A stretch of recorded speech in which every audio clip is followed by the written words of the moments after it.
Hi everyone, welcome back to another episode of Coffee Corner. Today is your episode 111. Thank you so much for the comments you've been giving to me, and it's just such an encouragement for me and motivation, of course. I do this out of love, so your comments really matter to me. When you ask me how to speak affirmatively without offending people, my first thought is no, that's not going to happen. There's no such a thing. When you speak like that, when you talk about things or when you deal with relationships in that affirmative way, you're going to offend people. Whether you want it or not, whether you do that on purpose or not, people are going to feel offended. Here's the thing. When I think about it, I thought about myself. It's quite a journey for myself as well.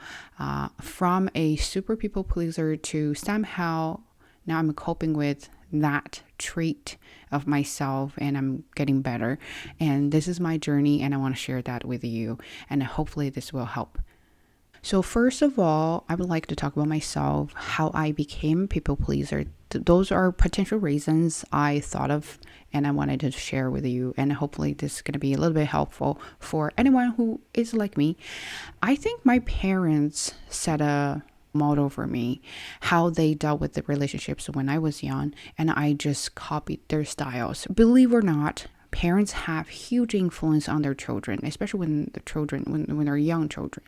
They didn't know how to learn, or they didn't have resources, or they didn't know, they were not aware of what kind of resources they could get to learn certain things. So that they naturally learn from their parents.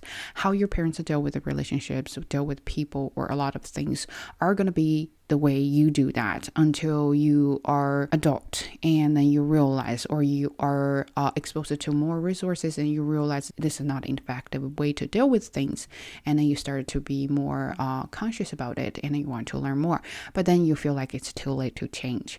So that's how I felt about it. My parents were working really hard to make a living. It was hard to not please people, especially your bosses, right? They were just trying to build a relationship with anyone who could benefit them. I learned how to deal with relationship that way too. And also my parents were not emotionally stable, or they were not very emotionally mature, and they didn't know how to deal with emotions as well. So to make them happy, I have to please them, either consciously or unconsciously. I had to do that. And again, if you are parents, I hope this can be a tip or wake up call for you. Kids are scared of parents abandoning them. Kids are scared of parents not liking them. They know. It's not like, oh, they're little babies or they're toddlers or they're teenagers. They don't know things. They know, and they know whether you love them or not. They know whether you love them with conditions or not. So to make you happy, to protect themselves, they will automatically please you, so you can give them maybe financial support, physical support, even emotional support. They're longing for your protection in many ways. And when you are emotionally unstable, and you're more likely to dump your anger at them, and let's say you are in a tough situation, or today you're super tired, you're short fused, and then your kids can sense that, and they are scared that they're going to be the trigger to make this volcano explode. So they will be very quiet. They will do whatever that can make you happy, and that is a habit. And then since they started to build that habit, they will eventually grow into that kind of person that they want to please other people, so other people won't get mad at them, or they want to please people so people will like them back. So they're longing for the love, the like. And that's how parents at the first stage make you or make children become a people pleaser. So that is my opinion. So thinking back to my parents parenting, my childhood, I could think they worked really hard, right? They worked really hard. They were tired. Even a little bit thing would trigger them. And I was so scared. I was scared that they were not going to like me. I was scared they were going to abandon me. Of course, they're never going to abandon me. But the way they deal with things made me feel that way. So I was always scared.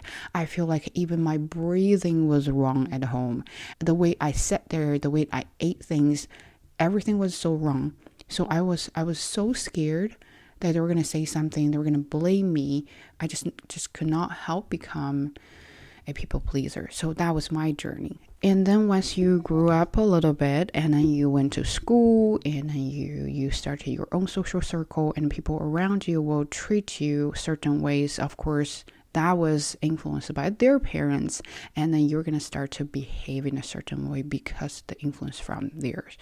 And then, for example, I moved from a small village to a city, and then I was trying to get into kind of social circle, and they didn't really like me. So I was trying so hard to please them. I was begging to join in the group. And then, of course, even just a small, teeny, tiny bit thing that I did wrong, or I did not do right, I just did the way that they didn't like it, they're going to be like, I don't want to be friends with you. And then that's how I become that I have to be careful about what I do, what I say. I will do whatever it costs to make me part of the team. So that happened. And then middle school was not too bad, but high school, and I mentioned this before, I was bullied, but also I was trying to behave carefully so people wouldn't pick on me. And also I wanted to be part of a team, so I had to, of course, compromise myself and then dressed accordingly and behaved accordingly so they could like me back. But that was kind of harsh time. And then I went to university, and I wish to have a fresh start, which I did have in the very beginning, but then approaching to the end, I of course got bullied again. And then they started to make me wonder, maybe that was my fault. Why me? Or why it happened twice? Don't think about that. If that's going to happen to you, that's going to happen to you. But it is part of you, because the personality you have and the person you are, the way you do things, and people, it's easy for them to pick on people like that. It's not really you. It's more of those type of traits and personalities you have. Those kind of things attract those people near you, and that's what happened. So if you know what I mean. And then that made me, of course, a people pleaser. Then I started my work journey, and then, of course, I was trying to do my best to keep everybody happy so I could keep my job. I was so afraid of confrontation, so I would do anything to avoid confrontation so I could just work smoothly, emotionally. So that, of course, had huge influence on my personality as a people pleaser. And then let's talk about how I realized I was a people pleaser. I never thought about that, and I never really realized there was a term for this kind of people until social media, right? And then everybody was talking about people pleasers and those kind of things. I realized that people only came to me when they were in trouble, when they needed help. They would never say, come and hang out, let's go have fun. They only came to me, say, oh, I couldn't do this, I couldn't figure out that, could you help me with this, could you help me with that? I started to look back and really think carefully, did that ever happen in the past, and did I carry on those traits into my future me? And I realized, yes, it did happen.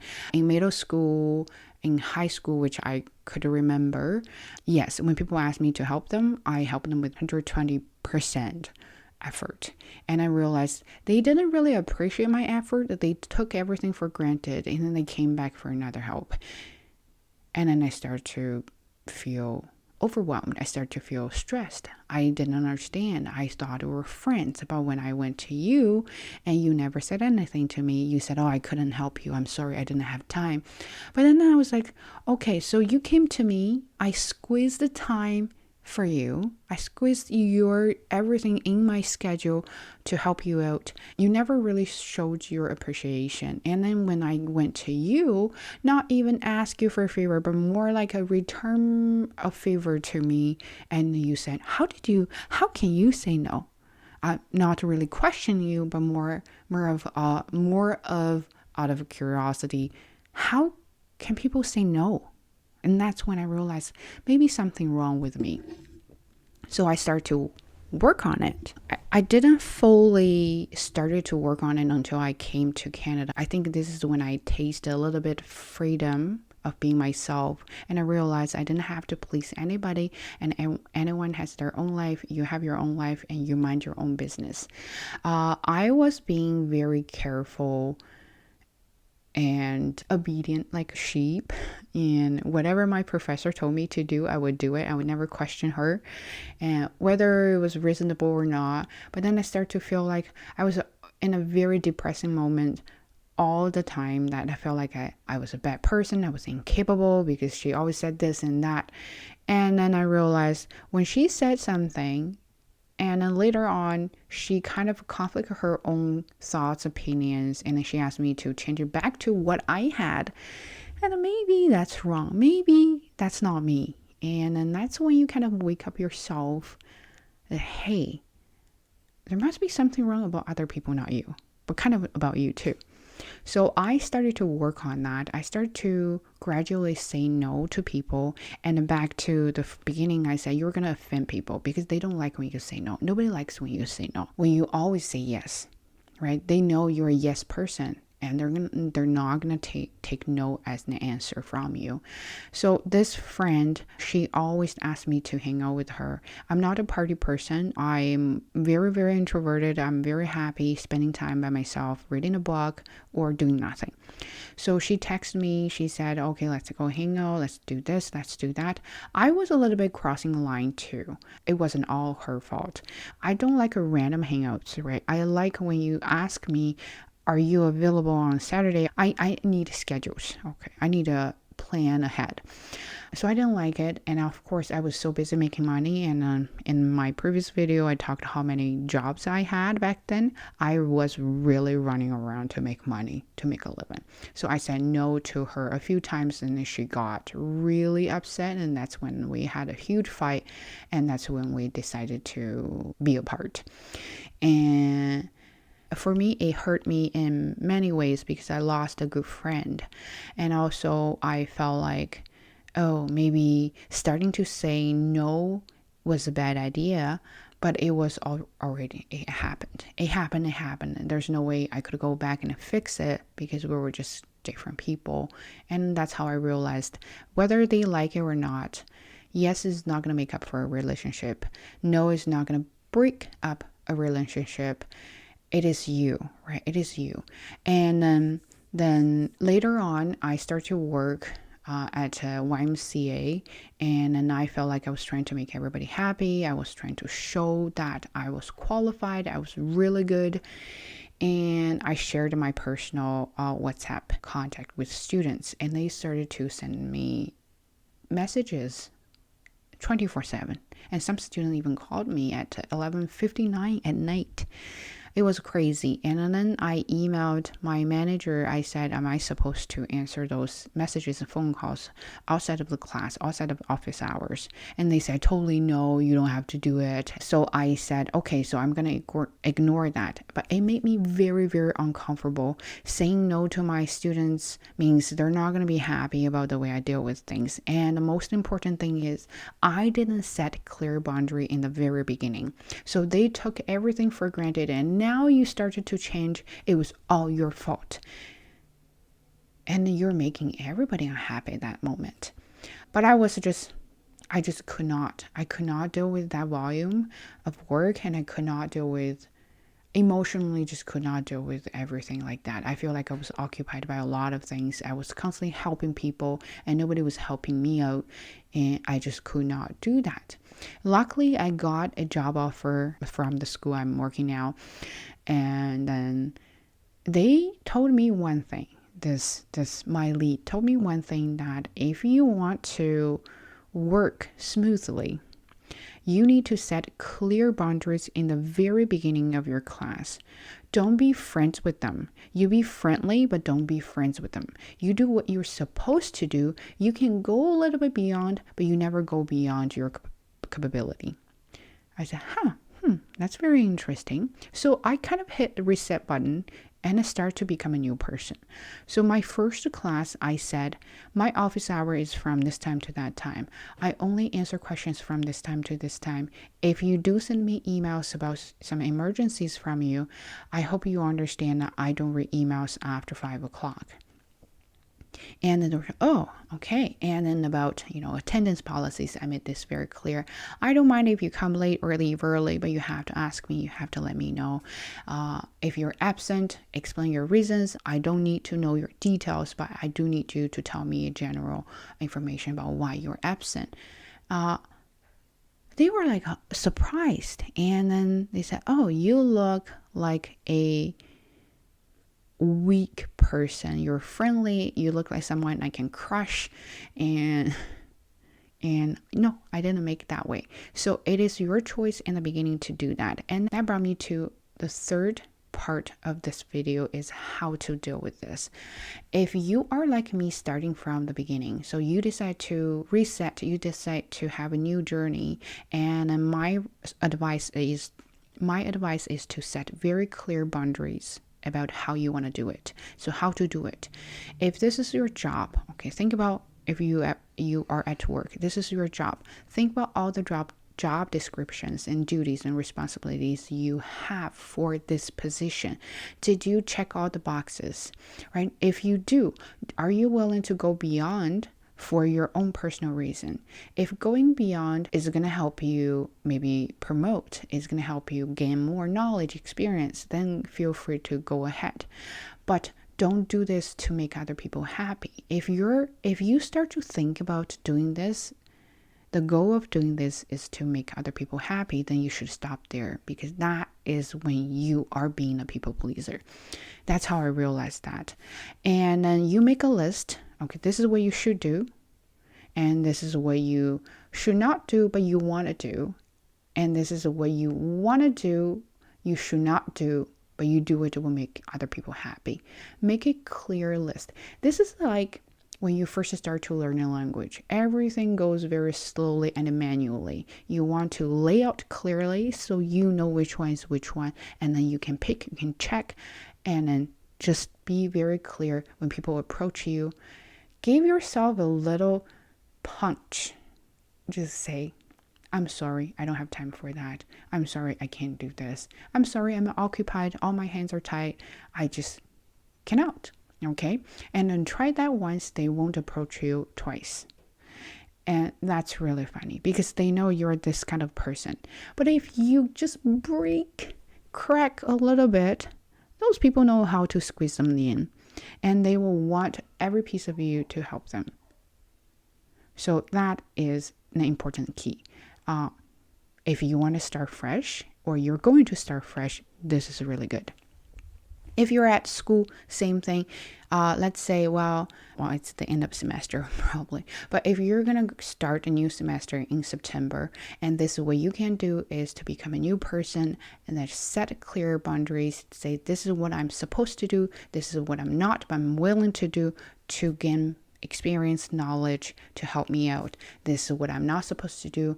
I kind of want to do, but because doing this will make other people happy, but I am not going to be happy, then don't do that. Cross that list and leave it and forget about it, right? So that is in the beginning. If you're like me, you start everything in the middle of something. You're in the middle of your school, you're in the middle of your work, and then you feel like you were already giving them impression that you're a people pleaser and they could do anything. They're treating you like a doormat. It is not easy for sure, but it is doable. So you can still do it. It might take extra effort for yourself because you're going to feel really uncomfortable. So start to say no to small things, baby steps. It's like setting habits, right? I have an episode talking about building habits. Same thing with this. It's one of your habits. You start to build it. You want to take baby steps. And then let's say start from your colleague asks you to buy a coffee for them. And then you will say, well, I'm so sorry. Today I'm not in the mood of coffee, even though you are. But then you say, no, I'm not in a coffee mood today. And then say no from there. They're not going to be happy, but it's not going to hurt you because it's just a cup of coffee, right? And then gradually you move on to maybe bigger step. And then they ask you to help them with photocopying. And then you just said, well, sorry, I'm not on my way to photocopying, but if you want to do it, and you can leave it here. And I might do that maybe after work because, well, this is when I have time. This is when I'm on my way to do that thing. Still a little bit compromised there. You will still help them, but with a condition. So gradually move on to firmly say, no, I don't do this because this is not my job. This is not my responsibility. You're going to have to deal with that. Okay, so this is how you start in the middle. It sounds all easy, but here comes the challenges. So the challenges of doing so, whether you start from beginning or you start in the middle of something, it's going to be very painful for you. You have to pay price. The price is the totally opposite of the name. People pleaser, you're going to be people depressor. Okay, so let's put that way. Because people don't take no from you. They're going to be unhappy anyway. They might not be unhappy about you, but they're more just unhappy about they can't get what they want. It's not your responsibility. And that's the challenge. Because when you feel people are not happy, you personally think they're not happy about you. And then you feel uncomfortable, you feel unhappy, you feel scared because they don't like you. Well, to be quite honest, I always say this, you're not money. Not everyone's going to like you. People like you, will like you. People don't like you, will not like you anyway. So you have to talk yourself into this mindset that no matter they like you or not, this is the basic. This is what you need to do. This is what they need to do. And that's it. Leave it there. And especially if you're at school, if you're at work, a lot of relationships are very superficial. You're not dealing with things with depth. Okay. You're thinking about how am I going to maintain a relationship with my coworker. So why do you do that? Why do you want to do that? Would that relationship benefit you? If not, why do you want to do it? Just because making them happy will make your life easier. If making them happy will make your life easier, then that's part of the benefits you can get. And if that is the case, then do that, but don't cross the line too much. But if you think, well, mentally I feel better if I do that and I don't have to suffer from uneasy feeling. And then my suggestion is, then that's you being people pleaser. Don't do that, right? Don't do that. And then you have to bite the bullet and keep going. Some pills are very difficult to swallow, and that's probably one of the giant pills for us to swallow, and you just have to do it. Another cost you're going to pay is you're going to lose some people, of course. But then you have to, again, back to the previous point, is you have to evaluate how important this relationship to you. So let's say your boss, okay, it is very important for you to keep them happy because then you can maybe get a raise or you can get a promotion or you can switch from a temp to a permanent staff. Then you know what? I don't mind kissing their ass because I know if doing so can help me get a job, then I'll do that. I know people are going to say, well, look at her, not decent. But I don't care. I need money. I need to make a living. And that's more important. And I'm not doing something illegal. So, yes. And if maintaining this relationship with your coworker is not going to do anything other than you have a relatively easier life at work, then my suggestion is you really have to think about it. Are you willing to sacrifice a lot for just a little teeny bit of easygoing? Or you think that is not worth all the effort and work you put in, then you just give up. And if you don't have a good relationship with this person, would that hurt your work? Would that hurt you at this workplace? If that is a yes, then you might have to suck it up and then do it. If no, then you have to practice and you have to prep yourself and say, I'm going to say no to this relationship. I'm going to say no to this person because it's not going to do any good to me. If keeping this relationship at work will help you, for example, they may talk about good things about you, they may help you with the future reference or things like that, then you might have to do things to please them. So that is my opinion, my experience too. And also another thing is, if you think about it, all the relationships are temporary. At work, you might quit and get a new job and then you start all over again. At school, you're going to finish school anyway. And then when you finish school, some of your classmates, you're never going to keep in touch. And that's reality. So is that worth your effort and time to make them happy, make yourself miserable, or you want to put more effort and time on yourself to become a better person and then to move on and get a better job and get a better life? So that is the price you have to pay. You think, and then you lose friends, you lose sort of relationships, and you keep going.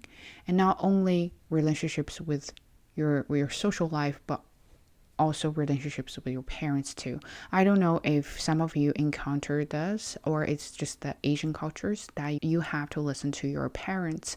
Whatever they say, whether they're right or not, this is what they think good for you, and then you are going to do it, because if you don't do it, you make them unhappy, then they think you're not good kids, and then the thought of not being a good kid will kill you, and then that is people pleaser too, right? You have to really take initiative and think about whether this is reasonable, whether this is really good for you, and whether you want to sacrifice and put up the pain and then do it. Or you think carefully and realize it's just the way they want to control you and you want to have your own life, but then you have to put up a lot of pain to give up things, to bear all the negative comments, negative opinions there, and then you have to do it. There's no such thing that you can have both, right? So you can't have a cake and eat it, or you can't eat the cake and have it. Overall, my takeaway for this video is, whether you start from beginning, in the middle, with your colleagues, with your classmates, or with your parents, you need to set clear boundaries for what you are willing to sacrifice and how much you are willing to sacrifice for other people. To what point, what is the threshold of making you unhappy? And then reach that threshold, you're going to stop and say, no, I don't want to do it. Or you can set clear boundaries in the very beginning, just make it clear, this is the job I need to do, I'm supposed to do. This is not a job I'm supposed to do, and I'm not willing to do it for you because it will hurt myself. It wouldn't bring me any benefits. I sound selfish, but you want to become a better person first. When you become a good, happy person, you can help other people. It's always you first, then you can happily help other people. If you're not going to be happy, you're going to hate everybody. You're going to hate the whole world. You're going to hate your life. But setting boundaries has costs. And are you willing to pay for the costs? You have to put up your emotions, and you have to put up unhappy relationships. You have to put up losing your friends, losing the close contact with anyone that you care. And then that's the price you're going to pay. There's no free lunch. Let's put it that way. Anything that is free is going to cost you something. So that's my takeaway for this video. Hope I answered your question. Hope I gave you a little bit inspiration. So let me know and share your opinion. Hopefully you'll like this video, and I'll see you next time.